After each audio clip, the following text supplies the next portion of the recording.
Welcome, সবাইকে Shahin physics চ্যানেলে প্রত্যেককে স্বাগত।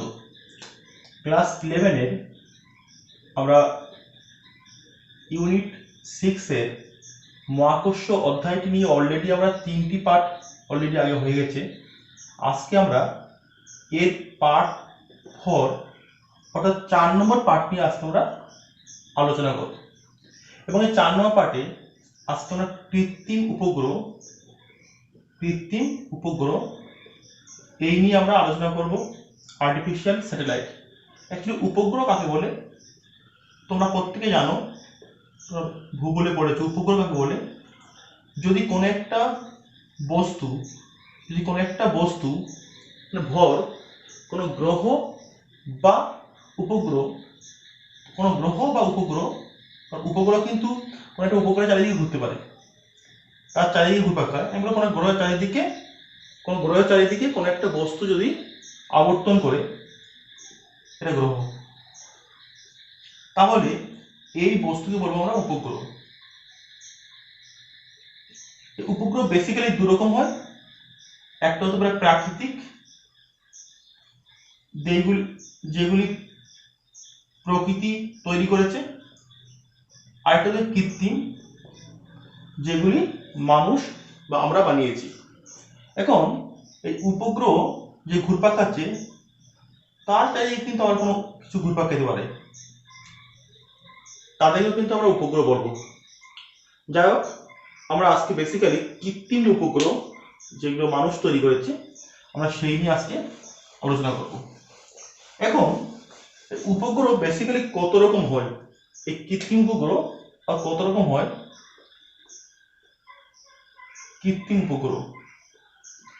বেসিক্যালি কৃত্রিম উপগ্রহ 3 রকম হতে পারে। 3 রকম কি কি? একটা হতে পারে ভূসমলয় বা পার্কিং উপগ্রহ, জিও স্টেশনারি স্যাটেলাইট। একটা হতে পারে মেরু বা পোলার উপগ্রহ। একটা হতে পারে জিও সিনক্রোনাস উপগ্রহ। ভূসমলয় বা পার্কিং উপগ্রহ, মেরু বা পোলার উপগ্রহ এবং জিও সিনক্রোনাস উপগ্রহ, এই 3 রকম উপগ্রহ কিন্তু হতে পারে। কখন কোনটা হবে সেটা সম্পূর্ণ ডিপেন্ড করছে উপগ্রহ কোন দিকে আবর্তন করছে। আমরা 3টে কিন্তু পৃথিবীর ক্ষেত্রে বলছি। এই সাপোজ আমরা পৃথিবী নিলাম, এটা পৃথিবী, এটাকে বলছি আমরা নিরক্ষীয় রেখা। এই যে একটা বৃত্তাকার তল পাবো, এটা কি তল? এটা নিরক্ষীয় তল। এটা পৃথিবীর উত্তর দক্ষিণ, নর্থ সাউথ। তাহলে পৃথিবীর উপর দিয়ে বা পৃথিবীর বায়ুমণ্ডলের উপর দিয়ে মহাকাশে কিছু বস্তু আবর্তন করবে, যারা কিন্তু পৃথিবীর চারিদিকে আবর্তন করবে। পৃথিবীর চারিদিকে কিছু উপগ্রহ এরকম আবর্তন হতে পারে,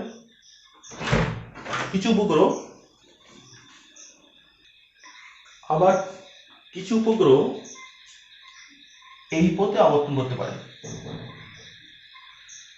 আবার আরো কিছু উপগ্রহ যেগুলি কিন্তু পৃথিবীর নিরক্ষীয় তলের সঙ্গে একটা অ্যাঙ্গেল করে কাত হয়ে আবর্তনও করতে পারে।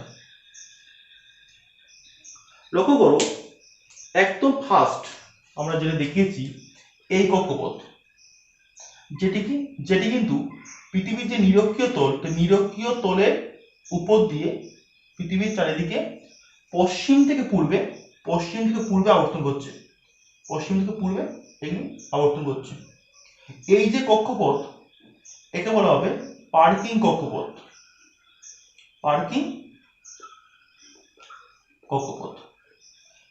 এবং এই কক্ষপথে যেসব উপগ্রহ ঘুরবে তাদেরকে বলবো আমি পার্কিং উপগ্রহ। আমি কাজ করি, আমি এটাকে 1 দিয়ে ডিনোট করছি। এই কক্ষপথে লিখছি 1, কোথায় এই কক্ষপথে যে উপগ্রহ থাকবে সমস্ত উপগ্রহ কিন্তু হবে ভূসমলয় উপগ্রহ বা পার্কিং উপগ্রহ। ঠিক একইভাবে যদি কোনো উপগ্রহ পৃথিবীর উত্তর ও দক্ষিণ যে মেরু তার ওপর দিয়ে পৃথিবীকে আবর্তন করে, তখন এই যে কক্ষপথ তাকে বলবো আমি মেরু কক্ষপথ বা পোলার অরবিট, এবং সেই যে উপগ্রহ তাকে আমি বলবো মেরু উপগ্রহ। ওই 2 নম্বর দিয়ে লিখছে এটাকে 2 এই মেরু উপগ্রহ তারা কিন্তু 2 নম্বর অরবিটে অবস্থান করবে। নেক্সট জিওসিনক্রোনাস উপগ্রহ, এটি কিন্তু নিরক্ষীয় তলের সঙ্গে একটা নির্দিষ্ট কোণ করে, বিভিন্ন কোণ করে থাকতে পারে, সেটা কিন্তু নিরক্ষীয় তলের সঙ্গে এদিকে থাকতে পারে, এদিকে থাকতে পারে। 3 দিয়ে লিখছি, 3 নম্বরটা কি জিওসিনক্রোনাস উপগ্রহ। প্রত্যেকটি উপগ্রহের কিছু নিজস্ব বৈশিষ্ট্য আছে, নিজস্ব সুবিধা এবং অসুবিধাও আছে। একদম প্রথমে আমরা আছি বা আসবো ভূসমলয় উপগ্রহ। এটা এর কিছু ক্যারেক্টারিস্টিক অবশ্যই আছে। লক্ষ্য করো, ভূসমলয় উপগ্রহ একদম 1 নম্বরে বলতে পারি এই উপগ্রহ কি পৃথিবীর নিরক্ষীয় তলে অবস্থান করে এবং নিরক্ষীয় তলে থেকে পৃথিবীকে পশ্চিম থেকে পূর্বে আবর্তন করে। 2 নম্বরে বলতে পারি ভূসমলয় বা পার্কিং। ভূসমলয় মানে ভূমির থেকে আমি এটাকে সমান দেখব, ভূমির থেকে স্থির দেখব। অর্থাৎ এই ভূসমলয় উপগ্রহ কিন্তু আমি পৃথিবীর নিরক্ষীয় তল থেকে বা নিরক্ষীয় অঞ্চল থেকে আমি যদি লক্ষ্য করি, আমি কিন্তু সবসময় উপগ্রহকে স্থির দেখব, আমাদের মনে হবে না যে উপগ্রহ গতিশীল। অর্থাৎ আমি বলতে পারি উপগ্রহটির আবর্তনকাল 24 ঘন্টা। তার কারণ কি? তার কারণ পৃথিবীর কিন্তু আবর্তনকাল 24 ঘন্টা, পৃথিবী 24 ঘন্টায় একবার এক পাক ঘুরে আসে। ঠিক এই জিনিসটাই কিন্তু এর ক্ষেত্রে ঘটে। অর্থাৎ এই যে উপগ্রহ, ভূসমলয় উপগ্রহ, সেও কিন্তু পৃথিবীকে পশ্চিম থেকে পূর্বে একটা পাক খেয়ে আসে বা একটা পাক খায়। সেই জন্য নিরক্ষীয় তল থেকে যে কোনো অবস্থান থেকে নিরক্ষীয় তলে আমরা উপগ্রহকে কি দেখবো? স্থির দেখবো। এটা খুব একটি ইম্পর্টেন্ট বৈশিষ্ট্য। নিরক্ষীয় তল অবস্থান করবে, পশ্চিম থেকে পূর্বে আবর্তন করবে, উপগ্রহটির আবর্তনকাল 24 ঘন্টা হবে। আর কি থাকতে পারে? আর আমি বলতে পারি এই যে উপগ্রহ, এই উপগ্রহের কিন্তু কক্ষপথ কি হবে? বৃত্তাকার কক্ষপথ। অর্থাৎ পৃথিবীর নিরক্ষীয় তলের ওপর দিয়ে এই উপগ্রহটি বৃত্তাকার পথে পৃথিবীকে কিন্তু পশ্চিম থেকে পূর্বে আবর্তন করবে। আর আমি কি বলতে পারি পৃথিবীর সাপেক্ষে এই উপগ্রহের আপেক্ষিক কৌণিক বেগ 0। কি বলবো? পৃথিবীর সাপেক্ষে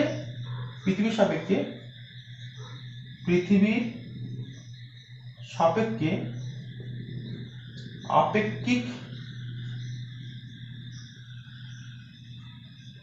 কৌণিক বেগ 0, আমি এটাও লিখতে পারি। আর উচ্চতা, আমি এরপরে উচ্চতা নির্ণয় করব। এই উপগ্রহগুলি সাধারণত পৃথিবী থেকে, মানে পৃথিবীর ভূপৃষ্ঠ থেকে, পৃথিবীর কেন্দ্র থেকে থাকে 42,340 কিলোমিটার এবং ভূপৃষ্ঠ থেকে মোটামুটি নিয়ার অ্যাবাউট 36,000 কিলোমিটার কোথা থেকে? ভূমি থেকে এত অপরে থাকে। তাহলে ভূসমলয় উপগ্রহ এই 4টে থেকে 5টা বৈশিষ্ট্য থাকবে এবং এই উপগ্রহ কিন্তু পৃথিবীকে পশ্চিম থেকে পূর্বে নিরক্ষীয় তলের ওপর দিয়ে আবর্তন করবে, যাতে করে পৃথিবীতে নিরক্ষীয় অঞ্চল থেকে মনে হবে এই উপগ্রহটা স্থির আছে। এটা হলো ভূসমলয় উপগ্রহ বা পার্কিং উপগ্রহের বিভিন্ন বৈশিষ্ট্য। নেক্সট আমরা আসবো মেরু উপগ্রহ।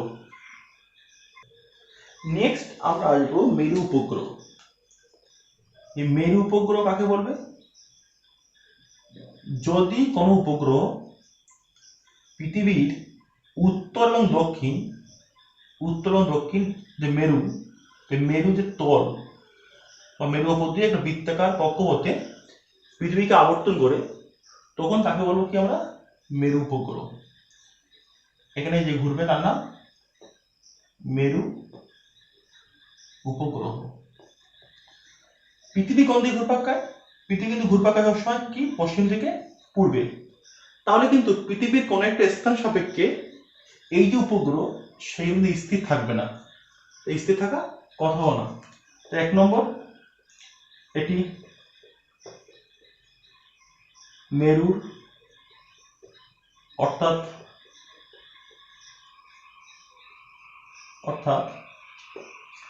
মেরুর উপর দিয়ে আবর্তন করে।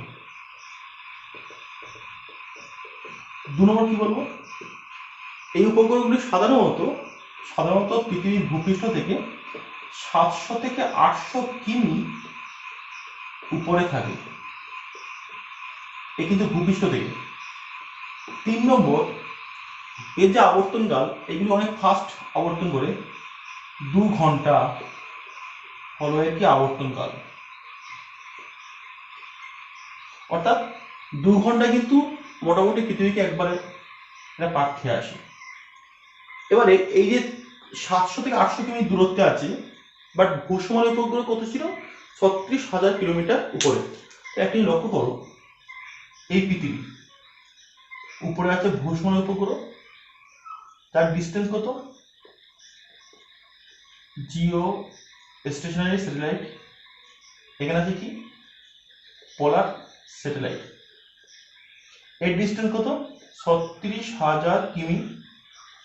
এর ডিস্টেন্স 700 থেকে 800 কিমি, 800 ধরছি, 800 কিমি। লক্ষ্য করো, যদি কোনো একটা সিগন্যাল, তুমি মোবাইলে কথাবার্তা বলো, টেলিভিশন সিগন্যাল, যে কোনো সিগন্যাল, যদি উপগ্রহ সাহায্যে আমি সম্প্রচার করতে চাই, সিগন্যাল আমি পাঠালাম, আবার পৃথিবীতে ফিরে আসলো, এখানেও পাঠালাম, ফিরে আসলো। এক্ষেত্রে কিন্তু সিগন্যালটা মোট কত পথ অতিক্রম করবে? 1600 কিমি। এক্ষেত্রে কত অতিক্রম করবে? মোট পথ কত? 72,000 কিমি। আমাদের আলো সেকেন্ডে কত যায়? 3 লক্ষ কিলোমিটার পার সেকেন্ড। এই পথ অতিক্রম করতে কত টাইম লাগবে? মোটামুটি 1/4 সেকেন্ড, মোটামুটি 75,000 হলে 1/4 সেকেন্ড, আর খুব অল্প করে যাচ্ছি। আর এর ক্ষেত্রে কত টাইম লাগবে? এক্ষেত্রে টাইম লাগবে 1600 যাচ্ছে বাই 3 লক্ষ, দুটো কাটো, কত? 3000 বাই 16, 16 × 32। আমি যদি 1/200 না 190 বা কিছু একটা, 200 কিছু একটা। তখন এখানে আমি লিখছি 1/200, বা তুমি আরো কম করে নাও। এক্ষেত্রে টাইম কত? 0.01 সেকেন্ড, আরো কমিয়ে নিলাম, না টাইমটাকে একটু বাড়িয়ে নিলাম, 0.01 সেকেন্ড। এক্ষেত্রে কিন্তু 0.25 সেকেন্ড।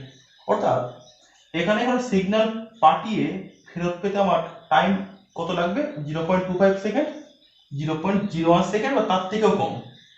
সেই জন্য যোগাযোগ ব্যবস্থায় কিন্তু আমরা ভূষণ উপগ্রহ থেকে আমাদের কিন্তু এই উপগ্রহ, মেরু উপগ্রহ অনেক বেশি কার্যকরী।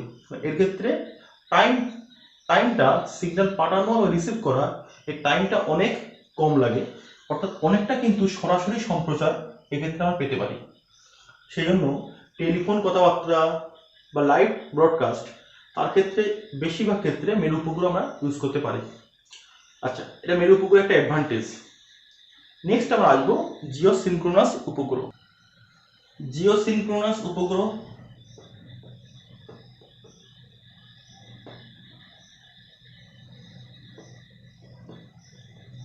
যদি কোনো একটি উপগ্রহ নিরক্ষের তলের সঙ্গে একটা কোণ করে কাত হয়ে আবর্তন করে, একটা নির্দিষ্ট কোণ করে আবর্তন করছে। এই যে উপগ্রহ, এই উপগ্রহ কিন্তু সাধারণত এই যে আবর্তনকাল সেটা 24 ঘন্টা হয়, অর্থাৎ পৃথিবীর সাপেক্ষে ওর যে কৌণিক বেগ সেটা কিন্তু সবসময় কি হয়, শূন্য হয়। এবং এই উপগ্রহ কি হবে, পৃথিবী এদিকে ঘুরছে, উপগ্রহ ঘুরছে একটু কাত হয়ে, অর্থাৎ পৃথিবীর কোন একটা স্থান থেকে আমার মনে হবে এই দিকের যে আবর্তন বেগ 24 ঘন্টা পৃথিবীর, এরাও কিন্তু এই দিকের বেগ 24 ঘন্টা, অর্থাৎ পৃথিবী থেকে মনে হবে যে উপগ্রহ যেন সবসময় কি হচ্ছে, উত্তর দক্ষিণে ও আবর্তন করছে। তো এই যে উপগ্রহ তার নাম জিওসিনক্রোনাস উপগ্রহ। নেক্সট আমরা শিখবো উপগ্রহের ব্যবহার। সাধারণত সমস্ত উপগ্রহের একই রকমই ব্যবহার হয়, বাট কারোর কিছু সুবিধা অসুবিধা আছে, কিন্তু আমরা ইন জেনারেল উপগ্রহের যে ব্যবহার আমরা সেইগুলো নিয়ে আলোচনা করব। একদম 1 নম্বর ফার্স্ট উপগ্রহ। উপগ্রহ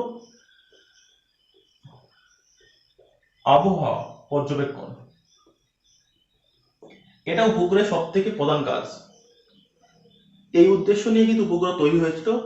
আজকে বেশি খারাপ কাজ ইউজ করা হয়, যুদ্ধ, গোয়েন্দাগিরি এইগুলোতে।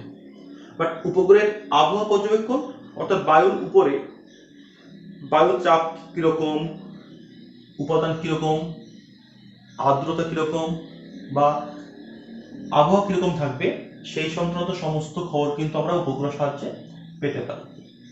2 নম্বর কি বলবো আমরা? 2 নম্বর বলতে পারি বায়ুর বিভিন্ন উপাদান ও বৈজ্ঞানিক গবেষণা কাজে।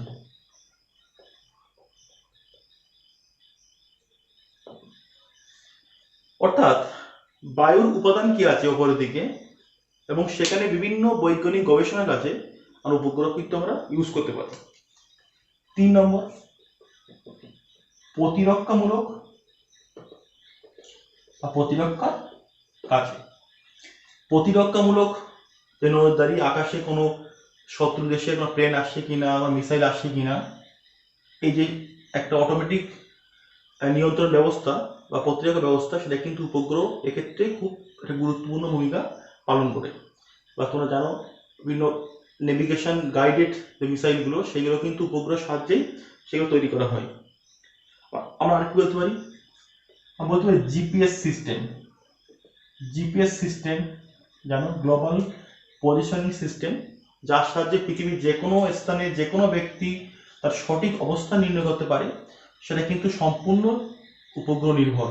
জেনে রাখো এর ক্ষেত্রে কিন্তু 24টি উপগ্রহ সবসময় কাজে লাগে। 24টি উপগ্রহ একত্রিত হয়ে কিন্তু জিপিএস সিস্টেম তৈরি করে।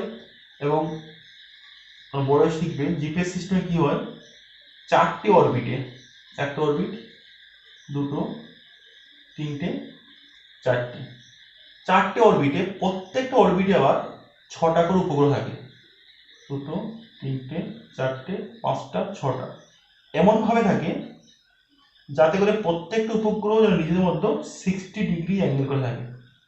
এরকম একটা উপগ্রহ, মানে একটা কক্ষপথে 6টা উপগ্রহ থাকে।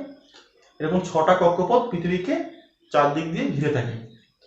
একটা থেকে উত্তর দক্ষিণে, পশ্চিম থেকে পূর্বে, আর দুটো মাঝখান থেকে কাত হয়ে থাকে। এবং এমনভাবে পৃথিবীকে আবর্তন করে যাতে করে পৃথিবীর যে কোনো অবস্থানে তুমি যেখানে থাকো, পাহাড়, সমুদ্র, জঙ্গল যেখানে থাকবে, এটলিস্ট কমপক্ষে 4টি উপগ্রহ তোমাকে দেখতে পাবে। তোমার ডিভাইসকেও একদম ডিরেক্ট সিগন্যাল পাঠাতে সক্ষম হবে। এবং যে 4টি উপগ্রহ, ওরা একটা উপগ্রহ মাপে তোমার এক্স ওয়াই জেড, এই তিনটে এক্স ওয়াই জেড 3টে উপগ্রহ মাপে, এবং একটা উপগ্রহ মাপে পৃথিবীর সমুদ্র তল থেকে তুমি কতটা উপরে আছো বা নিচে আছো। এই 4টে কোঅর্ডিনেট দিয়ে কিন্তু জিপিএস সিস্টেম কাজ করে। যা পরে শিখবে, জিপিএস সিস্টেম কিন্তু উপগ্রহের উপর সম্পূর্ণ ডিপেন্ড করে।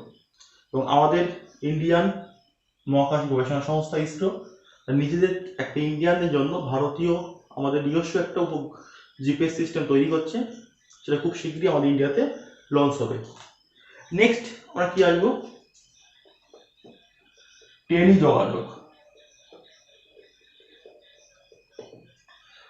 সমস্ত কমিউনিকেশন, টেলিযোগাযোগ, একটা মহাদেশ থেকে আরেকটা মহাদেশ, এই যে যোগাযোগ সব কিন্তু উপগ্রহের সাহায্যেই করা হয়। তুমি ভেবে দেখো, তুমি মনে করো এই পৃথিবী, এখানে আমাদের একটা কান্ট্রি আছে ইন্ডিয়া, এখানে ইউএসএ আছে, এই মাঝখানে বড় একটা মহাশয় আছে। এখানে যতই লম্বা অ্যান্টেনা বসাও, অ্যান্টেনা কিন্তু ডিরেক্ট সিগন্যাল এখানে পাঠানো সম্ভব না, পৃথিবীতে বেঁধে যাবে, সম্ভব না। সেক্ষেত্রে কি করা উচিত? একটা উপগ্রহ তুলে দিলাম আমি আকাশে, এখানে সিগন্যাল পাঠিয়ে দিলাম, এখন সিগন্যাল অনায়াসে কিন্তু এখানে দিতে পারবে। অতএব এই সিগন্যাল সম্প্রচার, সিগন্যাল ব্রডকাস্ট, সেই কাজে উপগ্রহ কিন্তু খুব বেশি ইউজ করা হয়। বর্তমানে এক কথা হলো কি টেলিযোগাযোগ, এর মধ্যে কিন্তু আমরা বলতে পারি টেলিভিশন সম্প্রচার, ইন্টারনেট ব্যবস্থা, রাডার সিস্টেম বা প্লেনের সঙ্গে যে কমিউনিকেশন সিস্টেম, সবগুলো কিন্তু আমরা এর মধ্যে একটার মধ্যে আমরা ঢুকিয়ে দেবো, টেলিযোগাযোগ সিস্টেম বা টেলিকমিউনিকেশন। সেখানে কিন্তু উপগ্রহ ব্যাপকভাবে ইউজ করা হয়। আর কোথায় ইউজ করি আমরা উপগ্রহ? আর একটা খুব বেশি আমরা ইউজ করি একটা মহাকাশ গবেষণা। আমি গবেষণা লিখেছি একবার, মহাকাশ গবেষণা। আমরা মহাকাশে বিভিন্ন গ্রহ, নক্ষত্র, তার পাশেও কিন্তু আমরা উপগ্রহ পাঠাতে পারি। যে উপগ্রহ সেই বিশেষ যে গ্রহ বা উপগ্রহ বা নক্ষত্র তার নিয়ে গবেষণা করবে বা বিভিন্ন তথ্য অনুসন্ধান করবে, সেখানে কিন্তু আমরা বিভিন্ন উপগ্রহ ইউজ করতে পারি। এই আমাদের উপগ্রহের নিয়ে আলোচনা। কাকে বলে উপগ্রহ, কত রকম হয়, প্রত্যেকটা বৈশিষ্ট্য এবং উপগ্রহের ব্যবহার। নেক্সট আমরা আসবো কৃত্রিম উপগ্রহের প্রদক্ষিণ ত্রুটি ও প্রদক্ষিণ কাল নির্ণয়, এবং এখান থেকে আমরা কিন্তু ক্যাপিলারি সূত্র প্রতিষ্ঠা করতে পারবো। লক্ষ্য করো, আমি একটা চিত্র রেখেছি। কি করেছি? ধরা যাক ক্যাপিটাল এম ভরের পৃথিবী, যার ব্যাসার্ধ ক্যাপিটাল আর, এবং এর ভূপৃষ্ঠ থেকে এইচ উচ্চতায় একটা কক্ষপথ নিয়েছি। অথবা ভাবতে পারি পৃথিবীর কেন্দ্র থেকে এই কক্ষপথটা স্মল আর দূরত্বে একটা উপগ্রহ আছে, যে উপগ্রহের ভর স্মল এম, এবং উপগ্রহটি কি হচ্ছে ভি রৈখিক বেগে এই বৃত্তাকার কক্ষপথে আবর্তন করছে। আমি বার করতে যাচ্ছি উপগ্রহের প্রদক্ষিণ ত্রুটি ও প্রদক্ষিণ কাল।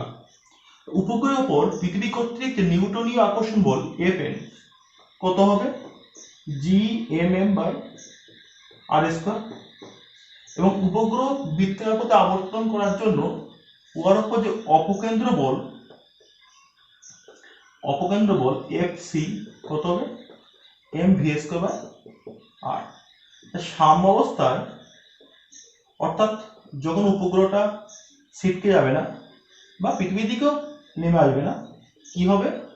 নিউটনীয় মহাকর্ষ বল এবং অপকেন্দ্র বল সমান হবে, বা লিখতে পারবো Gm/r² mv²/r। একটা আর কাটবে, m কাটবে, পাবো v² সমান gm/r, v সমান √gm/r। এটাই কিন্তু আমার ইকুয়েশন উপগ্রহের প্রদক্ষিণ দ্রুতি। বাট আমরা এখানে লিখবো v সমান √। লক্ষ্য করো, আমরা কি জানি? অভিকর্ষ ত্বরণ g gm/r², ভূপৃষ্ঠ অভিকর্ষ ত্বরণ বা gm g/r²। এই মানটা আমরা এখানে পুট করে দেবো, তো পাবো কি g/r² মানে কি r+h, এটা, বা লিখতে পারো b r কমন নিয়ে g/r+h। এটা হলো কৃত্রিম উপগ্রহের প্রদক্ষিণ যে দ্রুতি তার ইকুয়েশন। নেক্সট আমরা আসবো কৃত্রিম উপগ্রহের প্রদক্ষিণ কাল, তার রাশিমালা নির্ণয়। ওকে দেখে নাও একটু।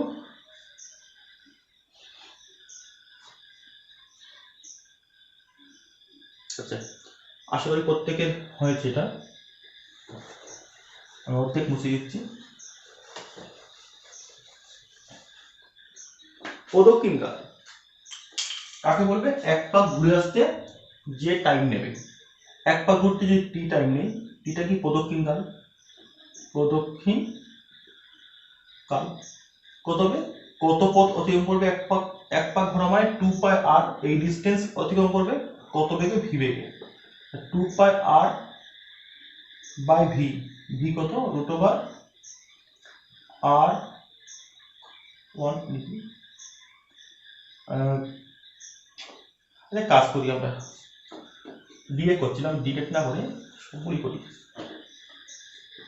2 পাই আর বাই, এটা লিখে দিই, root GM by R. 2 pi R root R by GM, বা T is equal to 2 pi R root R by G R square, এই মানটা পুট করলাম, জিএম ইজ ইকাল টু এই মানটা, বা T is equal to 2 pi আর মানে আর plus H, এখান থেকে একটা বাইরে নিয়ে এসো, কি থাকবে এটা, R plus H by G root, এটা পাবো আমরা। বা লিখতে পারি, এটা একটা ইকুয়েশন লিখতে পারো, বা লিখতে পারি এটাকে আমরা লিখতে পারি T is equal to 2 pi R plus H to the power 3/2 by R T to the power 1/2। চলে এটাও কিন্তু লিখতে পারি, এই কোয়েশ্চনটা আমরা এক্ষেত্রে ইউজ করতে পারি। লক্ষ্য করো, লিখতে পারি এটা 2 পাই, অ্যাকচুয়ালি মেন ইকুয়েশন এটাই, আমি বিভিন্ন সাজিয়ে নিচ্ছি, এটাকে অঙ্কর জন্য কাজে লাগে। এখান থেকে একটা আর কমন নাও ভিতর থেকে, 1 plus H by R to the power 3/2 আর G to the power half সমান 2 pi R to the power 3/2 1 plus H by R to the power 3/2 by R G to the power 1/2। তখন বা লিখতে পারবো টি সমান, just calculation, একটা আর কাটবে, 2 pi R to the power 1/2 থাকবে, G to the power 1/2 by root R by G 1 plus H by R to the power 3/2। সবগুলো equation আমরা এটা কিন্তু লিখতে এক্ষেত্রে পারি।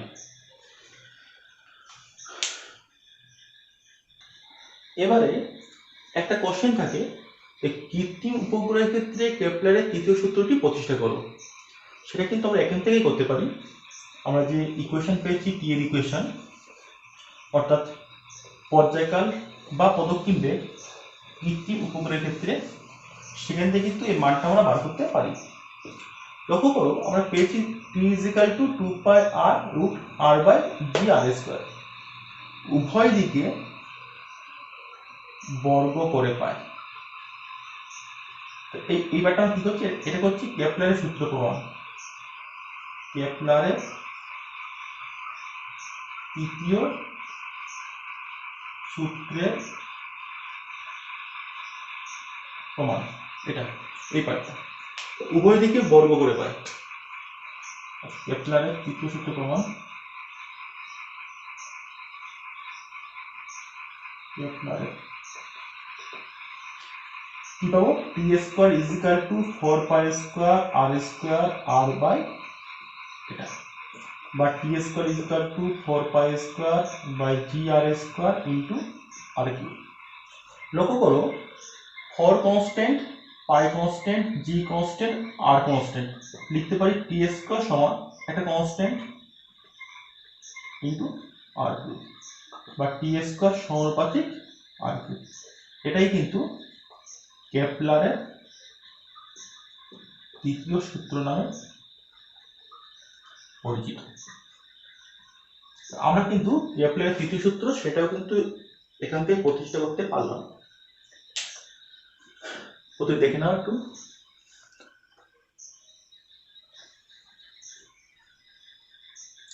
নেক্সট আমরা আসবো যে ভূসমলের উপগ্রহ, যেটা আগে বললাম ভূসমলের উপগ্রহ, বলেছিলাম যে মোটামুটি ভূপৃষ্ঠ থেকে 36,000 কিমি উপরে থাকে। সত্যি কত উপরে থাকে তার ক্যালকুলেশন কিভাবে আমরা পাবো, কত উপরে ভূসমলের উপগ্রহ অবস্থান করে, সেটা আমরা বার করবো। নেক্সট আমরা আসবো ভূসমলয় উপগ্রহের উচ্চতা নির্ণয়। মানে এখান থেকেই করবো পর্যায়কালে যে রাশিমালা এই পর্যন্ত করতেই হবে আমাকে। এই কোশ্চেনটা করার পর এখান থেকে আমি এটা করব। এখানে লিখছি ছোট করে, ভূসমলয় উপগ্রহের উচ্চতা নির্ণয়। ওকে, লক্ষ্য করো এই কোশ্চেনটাকে আমরা যদি স্কোয়ার করে দিই আগের মতো, 4 square R square into R by G R square, বা পাবো এখান থেকে R cube is equal to T square G R square বাই 4 স্কোয়ার, বা R is equal to T square G R square 4 square to the power 31। ভূসমলয় উপগ্রহ তার পর্যায়কাল কত, সে সব 24 ঘন্টায় কিন্তু এক পাক পৃথিবীকে ঘুরে আসে। অতএব পর্যায়কাল টি সমান 24 ঘন্টা সমান 24 ইন্টু 3600 সেকেন্ড। অভিকর্ষ ত্বরণ কত, G is equal to 9.8 metre per second. ব্যাসার্ধ 6400 কিলোমিটার, 6400 ইন্টু 10⁻³ মিটার। যদি আমি এই মানগুলি এই কোশ্চেনে আমি বসিয়ে দিই তাহলে কি হবে, বসিয়ে আমি ক্যালকুলেশন করি, সেক্ষেত্রে কিন্তু আমি এই আর এর মান পাবো। অর্থাৎ পৃথিবীর কেন্দ্র থেকে ওই যে উপগ্রহ তার যে উচ্চতা সেই মানটা কিন্তু আমরা পেতে পারি। লক্ষ্য করো, মান বসিয়ে দিলে আমরা কিন্তু সেই মানটা পাবো। কত, সেই মানটা হবে 42,340 কিলোমিটার। করে দেখবে 42,340 কিলোমিটার মান পাবো। অর্থাৎ পৃথিবীর কেন্দ্র থেকে ওই যে ভূসমলয় উপগ্রহ তার কিন্তু উচ্চতা 42,340 কিলোমিটার। আবার আর ইজিক্যাল টু কি ছিল, এই আর এটা ছিল বড় আর প্লাস এইচ, 42,340 কিমি, বা এইচ কত হবে 42,340 মাইনাস ক্যাপিটাল আর 6,400 কিমি। বিয়োগ করলে কত হবে 35,940 কিমি। কত হবে 35,940 কিলোমিটার। এটাকে আমি মোটামুটি লিখতে পারি 36,000 কিলোমিটার। অতএব সাধারণত কিন্তু ভূসমলয় উপগ্রহ ভূপৃষ্ঠ থেকে 36,000 কিলোমিটার উপরে অবস্থান করে। ও যদি আমি বলতে চাই যে ভূসমলয় উপগ্রহের বেগ কত হবে, বেগের ইকুয়েশন কত হবে, সেক্ষেত্রে কিন্তু আমরা খুব সিম্পল একটা ক্যালকুলেশন করতে পারি। ভূসমলয় উপগ্রহের বেগের রাশিমালা কি হবে বা ইকুয়েশন কি হবে, লক্ষ্য করো। আমরা কি শিখেছিলাম, পর্যায়কাল টি সমান 2πr বাই ভি, ভি সমান 2πr বাই টি। লক্ষ্য করো, ভি সমান কত 2πr বাই টি। এখন আর এর মান কত পেয়েছি 42,340 কিমি মিটার করে নেব, 42,340 ইন্টু 10⁻³ মিটার। টি কত পেয়েছি, যেহেতু ভূসমলয় উপগ্রহ, কি উপগ্রহ ভূসমলয় উপগ্রহ, এটা কার ক্ষেত্রে ভূসমলয় উপগ্রহ কার ক্ষেত্রে, টি কত হবে 24 ঘন্টা সমান 24 ইন্টু কত ডাইরেক্ট কি 3600 সেকেন্ড। মান বসিয়ে যাও, ভি সমান 2π 42,340 10⁻³ 24 ইন্টু 3600। এই ক্যালকুলেশন নিজেরা করো, করে কত হবে 3079 3079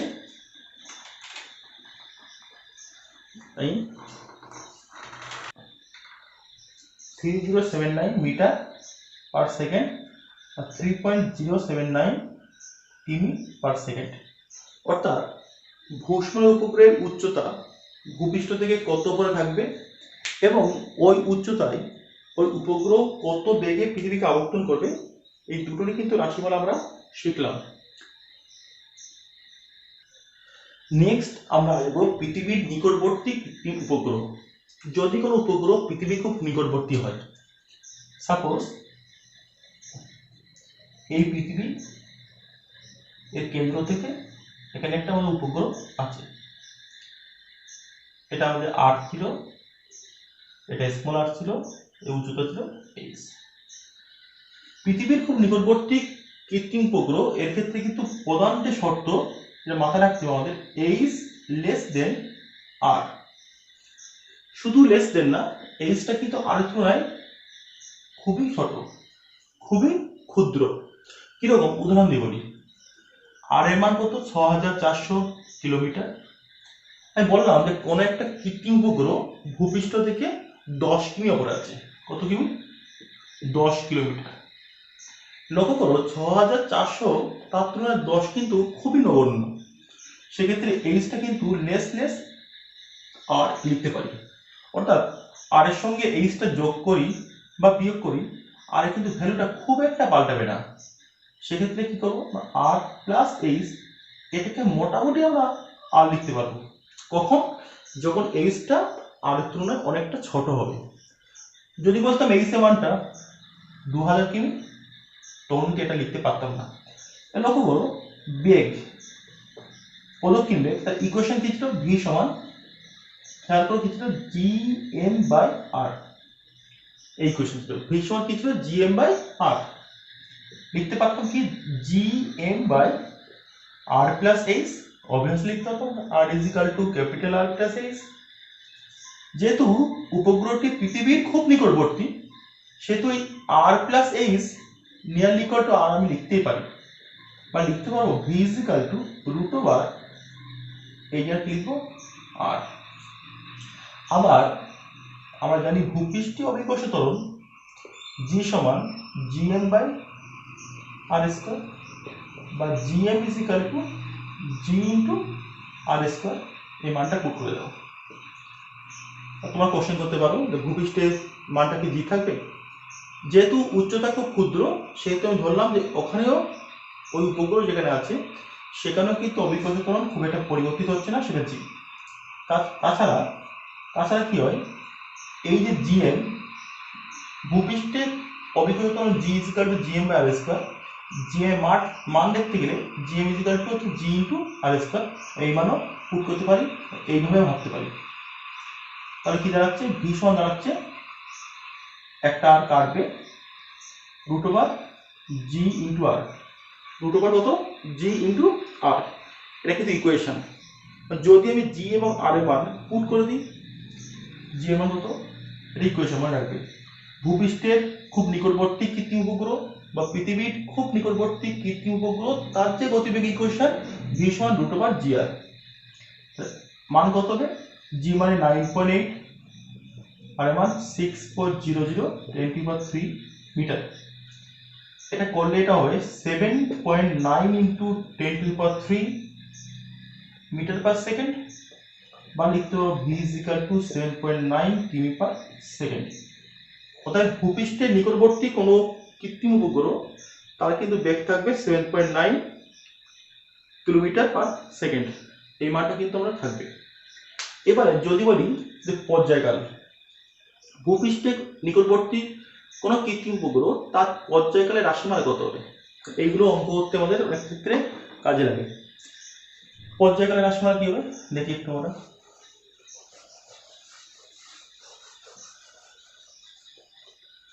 পর্যায়কালের ইকুয়েশন কি ছিল, টি ইজ ইকুয়াল টু ছিল 2 pi R by V, 2 pi R by root over G M by R, 2 pi R cube by G M, এটা ছিল। বা লিখতে পারবো T is equal to 2 pi root over R plus H whole cube by G M by G R square. যেহেতু উপগ্রহটি পৃথিবীর খুব নিকটবর্তী, 2 পাই আর প্লাস এইচ কি লিখবো, আর লিখবো R cube by G R square, দুটো কেটে যাবে, টি সমান থাকবে 2 pi root over R by G. এটাই হবে ইকুয়েশন। কার ইকুয়েশন, পৃথিবীর নিকটবর্তী কোনো কৃত্রিম উপগ্রহ আবর্তন করলে তার যে পর্যায়কাল তার ইকুয়েশন মান কত হবে, টি সমান 2 পাই √r 6400 10⁻³ বাই জি 9.8। এই ক্যালকুলেশন তোমরা প্রত্যেকে করে দেখো, করলে কত হবে, এটা হবে 5078 সেকেন্ড। কত হবে, 5078 সেকেন্ড। এত সেকেন্ড কিন্তু টাইম নেবে ওই এক পাক পৃথিবীতে ঘুরে আসতে। এবারে একটা জিনিস লক্ষ্য করো, আগে যে গতিবেগ করলাম, গতিবেগ কি পেয়েছিলাম, v সমান √gr, বা এখানে এই ইকুয়েশন, এই দুটো ইকুয়েশন কিন্তু সাধারণত উপগ্রহের ভরের উপর ডিপেন্ড করছে না। দুটো মান কিন্তু সাধারণত পৃথিবীর ক্ষেত্রে কনস্ট্যান্ট, পৃথিবীর ক্ষেত্রে দুটো মানই কনস্ট্যান্ট। কিন্তু এই দুটো মান কিন্তু আমি দেখাতে পারি অঙ্ক করে, এই দুটো মান কিন্তু ডিপেন্ড করে কারোর উপরে, ডিপেন্ড করে না কারোর উপরে, পৃথিবীর যে ঘনত্ব আছে এই ঘনত্বের দুটো মান কিন্তু ডিপেন্ড করে। আচ্ছা, নেক্সট একটা ছোট্ট পয়েন্ট, নেক্সট পর্বে আমরা মুক্তিবেগের ব্যাপারটা নিয়ে আলোচনা করবো, বাট আজকে ছোট্ট একটা পয়েন্ট আমরা এখানে ছোট্ট বলবো। মুক্তিবেগের মান, আর নেক্সট ভিডিওতে এটা করবো। মুক্তিবেগ এর ইকুয়েশন কত হয়, v সমান √2gr। ভূপৃষ্ঠের কাছাকাছি কোনো উপগ্রহ থাকলে তার বেগ কত হবে, v সমান √gr। এই দুটোর অনুপাত কত হবে সেটা অনেক ক্ষেত্রে আমাদের জানতে চাই। মুক্তিবেগ বা উপগ্রহের বেগ √2gr বাই √gr √2, অর্থাৎ মুক্তিবেগ ইস টু উপগ্রহের গতিবেগ √1। মাথায় রাখবে মুক্তিবেগের মান হয় 11.2 কিমি/সেকেন্ড, এটা হয় 7.9 কিমি/সেকেন্ড। আজকে আমাদের পার্ট 4 যে ভিডিও সেটা এই পর্যন্ত। আশা করি প্রত্যেকে বুঝতে পেরেছো। পার্ট 5 ভিডিওতে আমি মহাকর্ষের থিওরি কমপ্লিট করব।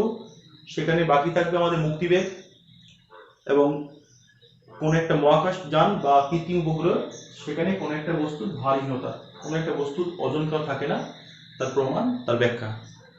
আশা করি প্রত্যেকের ভিডিও ভালো লেগেছে। ভালো লাগলে প্রত্যেকে লাইক করো এবং ভিডিও শেয়ার করো এবং অবশ্যই চ্যানেলটিকে সাবস্ক্রাইব করো। প্রত্যেককে অনেক অনেক ধন্যবাদ।